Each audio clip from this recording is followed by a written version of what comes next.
The massive alien warships drifted through space like silent predators, their hulls gleaming under the light of distant stars. Admiral Vextar stood on the bridge of his flagship, studying the strange readings on his tactical display. His eyes focused on 12 small dots that had appeared at the edge of their sensor range. "What are those objects?" he asked, his voice carrying the authority of someone who had commanded fleets for over 3 decades. His species, the Kethmori, were known throughout the galaxy for their military prowess and quick tempers. Captain Killenara, a slender being from the Flying Veltoni race, fluttered her wings nervously as she checked her instruments. "Unknown vessels, Admiral. They appear to be ships, but they're much smaller than anything in our databases." Vextar clicked his mandibles together, a sound that indicated both amusement and dismissal. "How small are we talking about?" "Roughly half the size of our smallest patrol craft, sir. Their energy signatures are minimal, and their whole composition appears to be basic metal alloys. Nothing sophisticated." The Admiral moved closer to the main view screen, where the 12 mysterious ships hung motionless in the black void. They were ranged in what looked like a loose formation, but there was something about their positioning that he couldn't quite identify. It looked almost deliberate. "Any response to our scans?" he inquired. Yes, sir. They're broadcasting on multiple frequencies. The message is simple and repetitive." Killenara's feathered crest rose slightly as she translated. "They identify themselves as Terran Expeditionary Force Bravo and request that we state our identity and intentions, Terran." Vextar had never heard the term before, and his memory banks contained information about every known spacefaring civilization in the galaxy. "Run that designation through our cultural database." After a few moments, Killenara shook her head. "No matches, Admiral. This appears to be a species we've never encountered before." The bridge fell silent as the crew absorbed this information. First contact with unknown species was rare these days. The galaxy had been mapped and catalogued for centuries, with all major civilizations long since inducted into the Galactic Council's oversight system. "Analyze their technology," Vextar ordered. "I want to know what we're dealing with." Lieutenant Murkesh, the ship's technical officer, worked quickly at his station. His rocky, crystalline features reflected the glow of his instruments as data flowed across his screens. "Their propulsion systems appear to be fusion-based, Admiral. Efficient, but not particularly advanced. No signs of quantum displacement drives or gravitational manipulation technology. Weapons, basic energy projectors, and what look like kinetic launch systems. Nothing that would pose a threat to our shields." Vextar nodded with satisfaction. Another primitive species taking their first tentative steps into the greater universe. Such encounters typically followed a standard pattern: initial contact, demonstration of council superiority, followed by either peaceful integration or swift pacification if the newcomers proved troublesome. "Open a communication channel," he commanded. The main screen flickered, and suddenly the bridge crew found themselves looking at something none of them had expected. The being on the other end of the transmission was bipedal, with smooth skin and small eyes set in a forward-facing configuration. Most surprising of all, it appeared completely calm. "This is Commander Hansol Kim of the Terran vessel Resolution," the creature said in clear, measured tones. "We are conducting a peaceful survey mission in this region. May I ask who I have the honor of addressing?" Vextar was momentarily taken aback by the formal politeness. Most primitive species either cowered in fear or blustered with false bravado when confronted by council fleets. This being displayed neither reaction. "I am Admiral Vextar of the Galactic Council's 4th Patrol Fleet," he replied, allowing a note of superiority to enter his voice. "You have entered space under Council jurisdiction. Your presence here requires immediate evaluation. The human named Hansol seemed to consider this information carefully. I understand your concern, Admiral. However, our star charts indicate this region is unclaimed territory. Perhaps there has been some administrative error. Administrative error. Vextar's voice rose sharply. The Galactic Council has maintained order in this galaxy for over 2,000 years. Our authority is not subject to debate by unknown primitives. Of course not. Han Sol replied smoothly. I merely suggest that proper diplomatic protocols should be observed between civilized species. Surely the Council values such procedures. Captain Killinar leaned closer to her admiral. Sir, they don't seem to understand their situation. 12 small ships against our entire patrol fleet. Vextar counted 45 vessels under his command, each one capable of reducing the human ships to debris within minutes. Yet something about the human commander's demeanor bothered him. There was no fear in those strange, forward-facing eyes, no submission, just patience. Very well, Vextar decided. You will accompany our fleet to the nearest council station for proper processing. Any attempt to flee or resist will result in your immediate destruction. Understood, Admiral, Han Sol replied. We await your lead. The transmission ended, leaving the bridge in thoughtful silence. As the council fleet began to move into escort formation around the 12 small ships, none of the aliens noticed the subtle way those vessels adjusted their positions. What looked like compliance was actually something far more sophisticated. The discovery had been made, but the question remained: who had really found whom? The diplomatic shuttle from Admiral Vextar's flagship approached the human vessel with careful precision. Inside the small craft, the Admiral sat alongside Captain Killinar and two armed guards, all of them studying the approaching ship with growing curiosity. Their design is so simple. Killinar observed, her wings twitching nervously. No decorative elements, no displays of power, just smooth metal surfaces and basic geometric shapes. Vextar grunted his agreement. In his experience, primitive species always tried to make their ships look more impressive than they actually were. These humans seemed to have no interest in such displays. Their vessels looked purely functional, built for a purpose rather than show. The shuttle docked with a soft hiss, and moments later the Admiral found himself walking through corridors that were surprisingly clean and well organized. The lighting was softer than he expected, and the air carried a subtle scent he couldn't identify. Everything seemed designed for beings much smaller than himself. Commander Hansol Kim waited in what appeared to be a conference room, standing beside a simple metal table.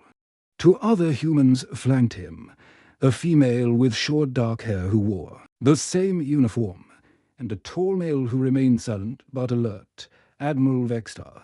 Han Sol said with a slight bow, "Welcome aboard the Resolution. I am honored by your visit." "The honor is yours, human," Vextar replied curtly. "This meeting will determine whether your species requires council supervision or other measures." Han Sol gestured to chairs that had been ranged round the table. "Please, be comfortable. May I offer refreshments? We have several beverages that might be suitable for your species." The Admiral blinked in surprise. "You have food synthesizers capable of producing nutrition from non-human biology." "We came prepared for many possibilities," Han Sol replied simply. "Exploration requires adaptation." As they settled round the table, Vextar began his standard first contact interrogation. "Tell me about your civilization. How many worlds do you control? What is your population? What are your military capabilities?" Han Sol answered each question with calm precision. "Humanity currently inhabits 47 star systems. Our total population is approximately 20 billion. As for military capabilities, we maintain sufficient forces to protect our territory and citizens. 20 billion. Captain Killinar, as feathers ruffled. That's larger than most council member species, and yet this is your first venture beyond your own space. Vextar asked suspiciously. Not our first, Admiral. But perhaps our first encounter with your particular organization, Han Sol paused. Thoughtfully, we've found that peaceful contact often depends on approaching new situations with appropriate caution. Something in the human's tone made Vextar lean forward. What do you mean by appropriate caution? Well, Han Sol said, glancing at his companions, when we detected your fleet's approach, we naturally wanted to understand your intentions. Your formation suggested either escort or containment protocols. We chose to assume the former. While preparing for the latter, preparing how? Vextar's voice carried a warning edge.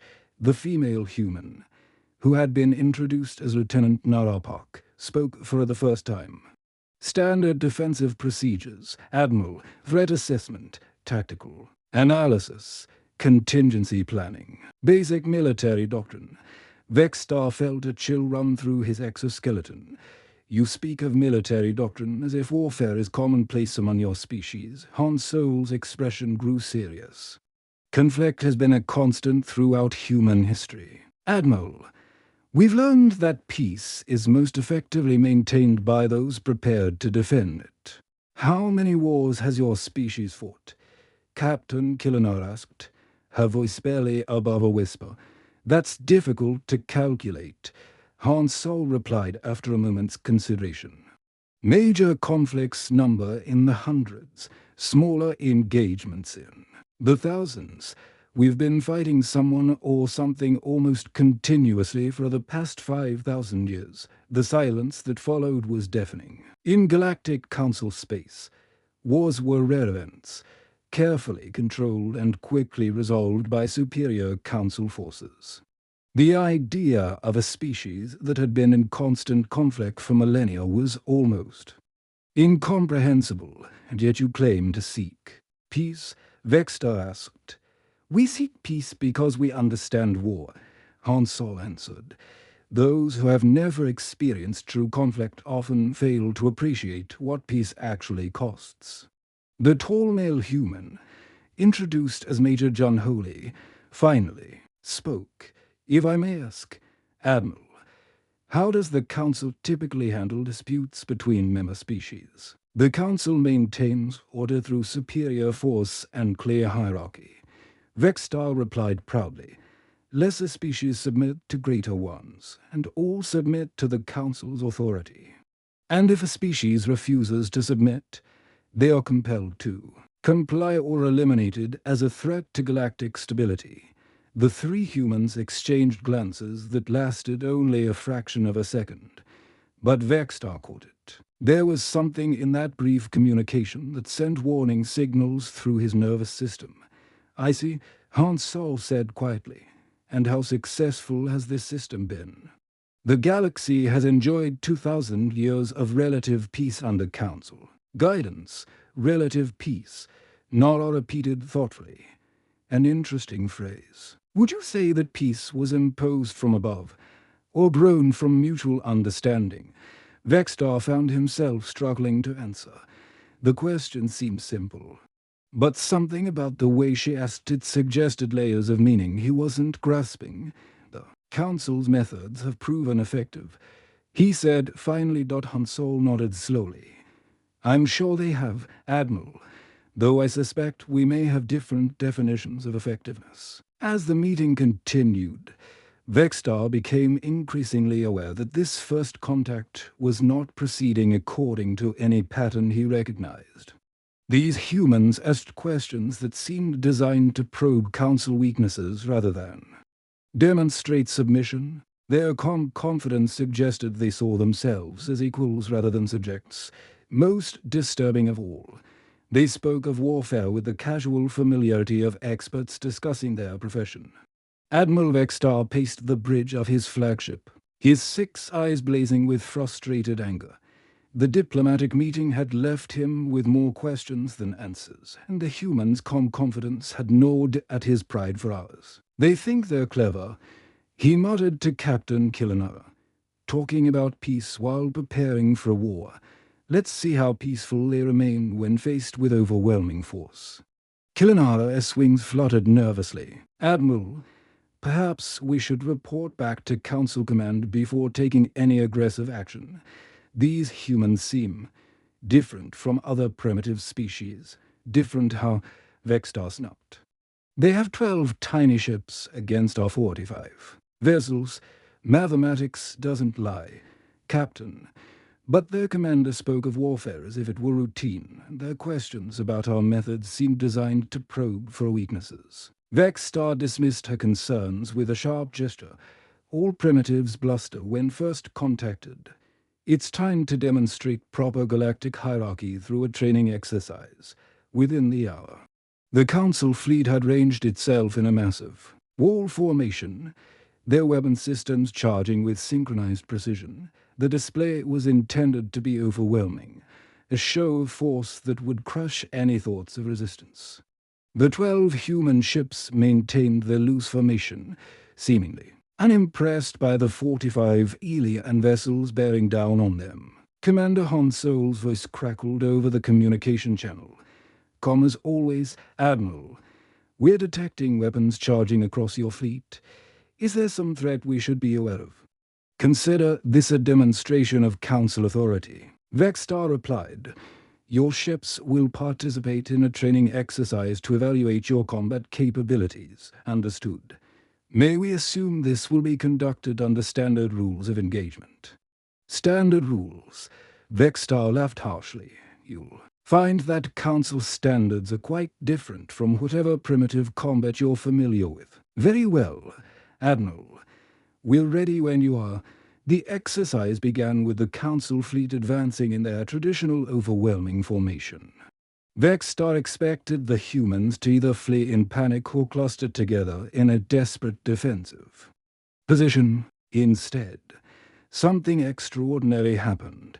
The 12 human ships moved like dancers performing a complex routine. Each vessel flowed into perfect position as if guided by a single mind. There was no hesitation, no confusion, no wasted motion. They spread out in a pattern that seemed random until Vextar realized it placed each ship in an optimal position to support the others. "How are they coordinating so precisely?" Killenar asked, her voice filled with wonder. "Lucky guess," Vextar growled. But doubt was beginning to creep into his voice. The first exchange of fire shattered his confidence completely. The human weapons, which had appeared basic and primitive, carved through space with devastating accuracy. Each shot was perfectly placed, targeting not just the Council ships but specific systems on each vessel. Shield generators, weapon mounts, and engine assemblies took direct hits with mathematical precision. Meanwhile, the Council fleet's return fire seemed to slide off the human ships like water off stone. Their vessels twisted and turned through space in ways that defied conventional physics, using gravity wells and energy fields as shields while maintaining perfect formation discipline. "Impossible," Vextar breathed as he watched his tactical display. "Those maneuvers should tear their ships apart." Lieutenant Markesh looked up from his instruments, his crystalline features reflecting shock. "Admiral, their ships are built to withstand forces that would crush our vessels. Their hulls are flexing and adapting to stresses that should be fatal." On the view screen, the resolution led a formation that seemed to treat three-dimensional space as a playground. The human ships dove toward the Council fleet at angles that should have been suicidal, then used their opponents' own weapons fire as cover while repositioning for a counterattacks. "They're using our shots against us," Killenar observed in amazement. "Watch, they're predicting where we'll fire and using the energy bursts to mask their movements." Vextar watched in growing horror as his overwhelming numerical advantage became meaningless. The humans fought like a pack of predators, each ship covering the others while striking at precisely the right moment. They anticipated his formations before he could complete them. countered his tactics before he could implement them, and turned his own weapons into tools for their victory.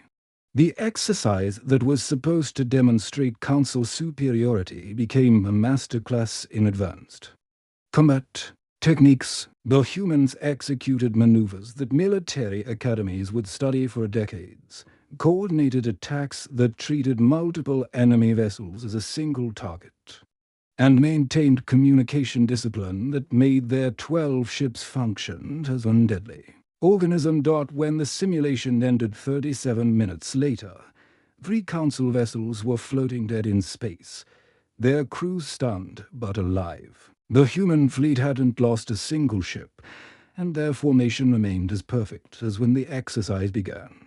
Commander Han Solo's voice came through the communication system with the same professional commerce. Always well-executed exercise. Admiral, our compliments to your crew's dedication. We hope this has been educational for all involved. Vexstar stared at his tactical display in stunned silence. The numbers made no sense. 45 ships against 12, and somehow the humans had won decisively. Not just one. They had dominated completely while making it look effortless. Admiral, Kiliner whispered. What exactly did we just encounter? Vexstar had no answer. For the first time in his long military career, he was faced with something beyond his understanding. These weren't primitive newcomers stumbling into galactic civilization. They were something else entirely. Something that treated warfare as a science and turned combat into an art form. The test of strength was over, but the real test was just beginning. The emergency meeting of the Galactic Council's Intelligence Division took place in the deepest levels of the Central Command Station. Chief Analyst Zerthik S. tentacles writhed nervously as he prepared to present the most disturbing report of his career. Council Speaker Miraval entered the chamber with swift, urgent steps, her crystalline body reflecting the harsh emergency lighting. Behind her came the heads of military intelligence from 6 different species, all summoned by Admiral Vexstar's shocking transmission. "Show me everything," Miraval commanded without preamble. Zerthik activated the central holographic display, and suddenly the room filled with images of a blue-green world spinning slowly in space. To most species in the galaxy, it looked beautiful and peaceful. To the trained eyes of the intelligence officers, it looked like something from their worst nightmares. "This is Earth." Zerthik began, his voice trembling slightly. "The home world of the species that calls itself humanity." General Krelvik, the Council's chief military strategist, leaned forward in his chair. "It looks pleasant enough. Standard Class M planet with abundant water and vegetation. That's what we thought initially," Zerthik replied.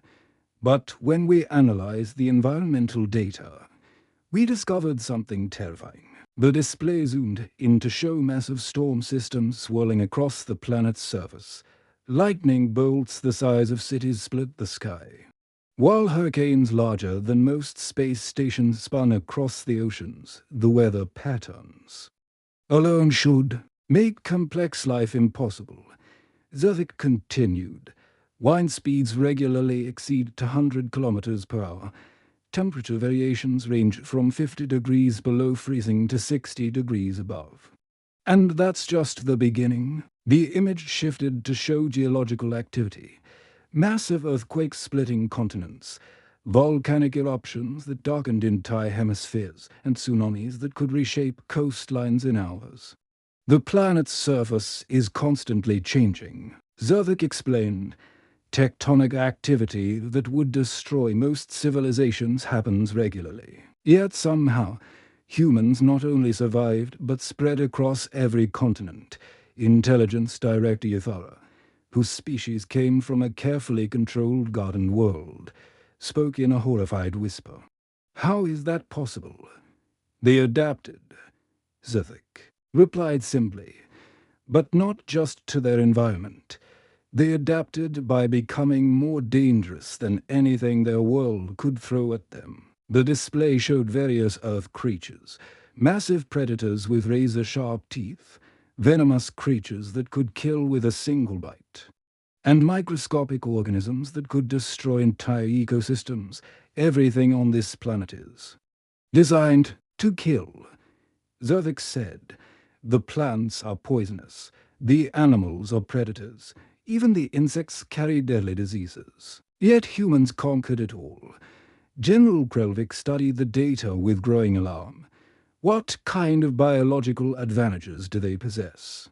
Enhanced endurance that allows them to pursue prey for days without rest, improved healing. Abilities that let them recover from injuries that would kill most species. But most importantly, they develop pack-hunting intelligence that makes them coordinate like a single organism. The hologram shifted to show human settlements scattered across the planet's surface, cities built in deserts, on mountainsides, even floating on the oceans. They didn't just survive their world's hostility. Zervik continued. They used it to become stronger. Every challenge their planet presented, they turned into an advantage. Council Speaker Mirvol felt her crystalline core growing cold, and now they've moved into space. For over 2 centuries, Zervik confirmed.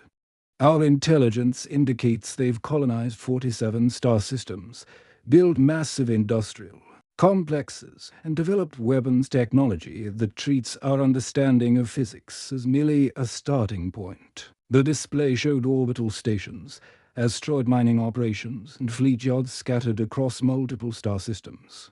The scale was staggering, industrial capacity that rivaled the Council's oldest member. Civilizations. How many humans are there?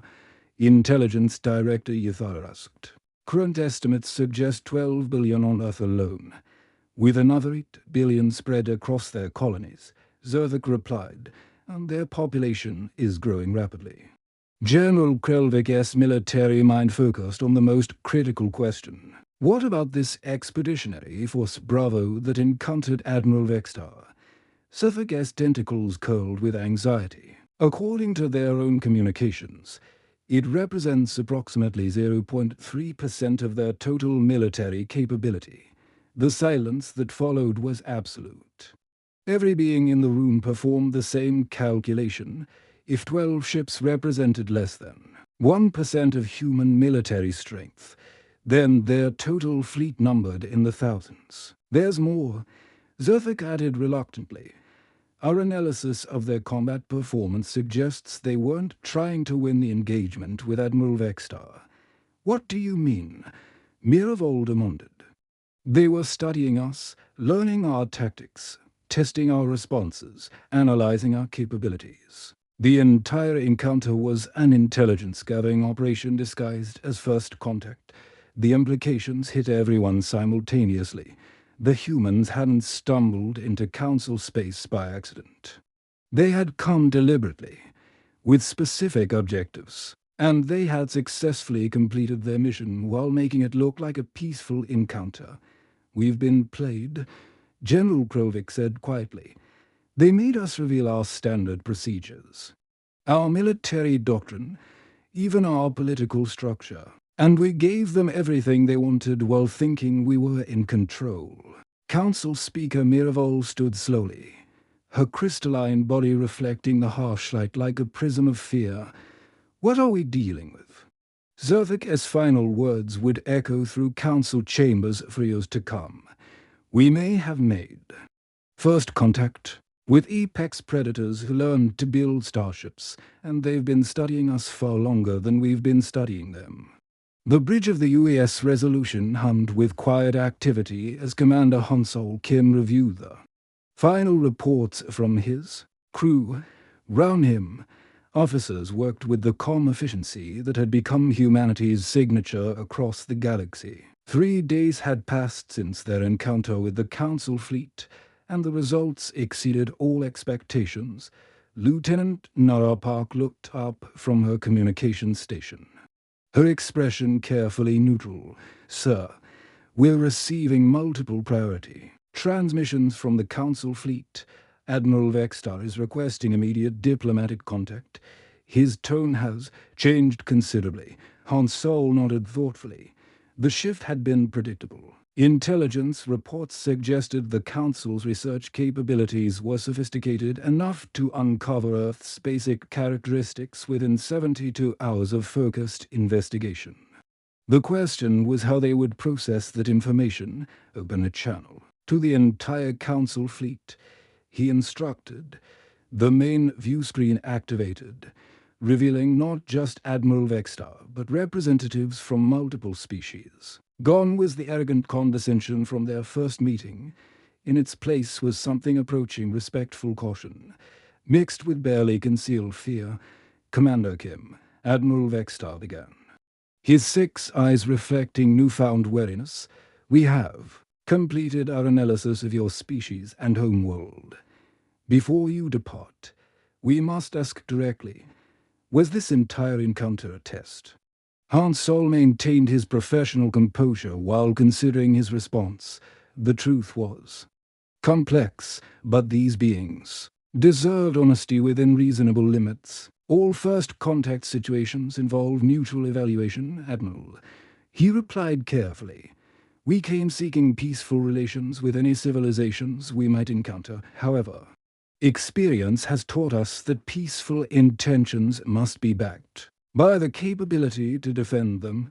Captain Killinar leaned forward in the transmission, her feathered crest raised in anxiety. "Your world. The environmental data we've gathered suggests conditions that should be impossible for a complex life to survive, let alone thrive. Earth has its challenges," Han Solo acknowledged with understated calm. "But we've found that difficult circumstances often produce the strongest societies. Adversity teaches valuable lessons that comfort cannot provide." Council Speaker Miravol's crystalline features caught the light as she spoke from the screen. "Our intelligence estimates suggest your expeditionary force represents less than 1% of your total military capability. Is this accurate?" "Military capability is difficult to quantify," Han Solo replied diplomatically. "We prefer to focus on our capacity for peaceful cooperation and mutual benefit." The evasion was polite but clear, and everyone on both sides understood its implications. General Krelvik, who had joined the transmission, spoke with the directness of a career military officer. "Commander, we need to understand your species' intentions toward the galactic community. Your combat performance exceeded our expectations by several orders of magnitude." Han Solo exchanged brief glances with his officers before responding.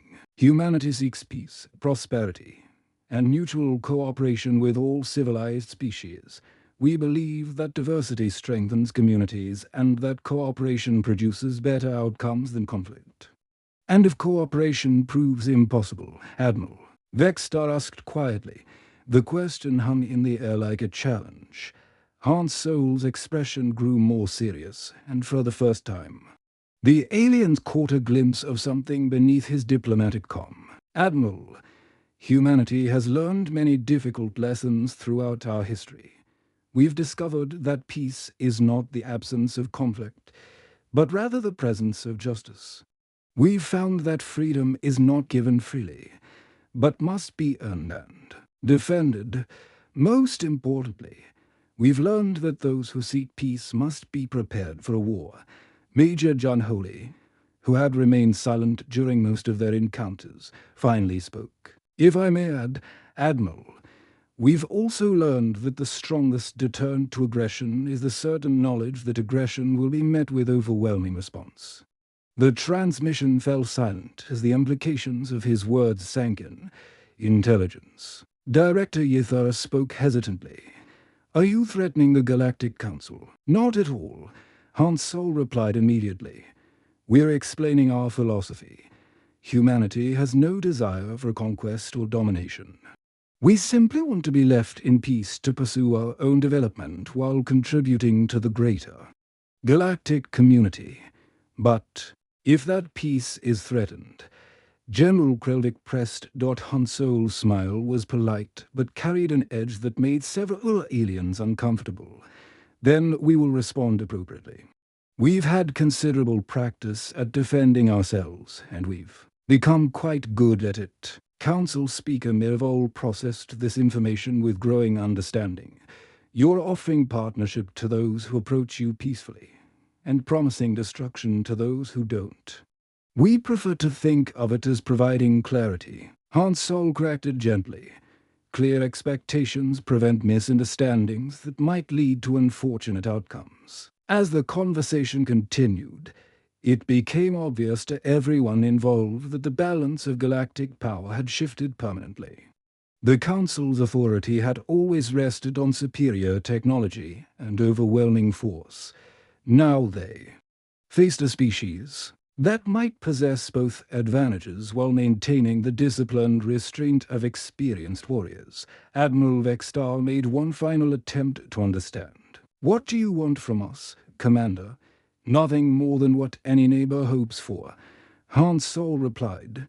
"Respect for our sovereignty, fair treatment in all dealings, and the opportunity to contribute to galactic civilization according to our abilities, and in return, we offer the same respect, fair treatment, and contribution that we hope to receive."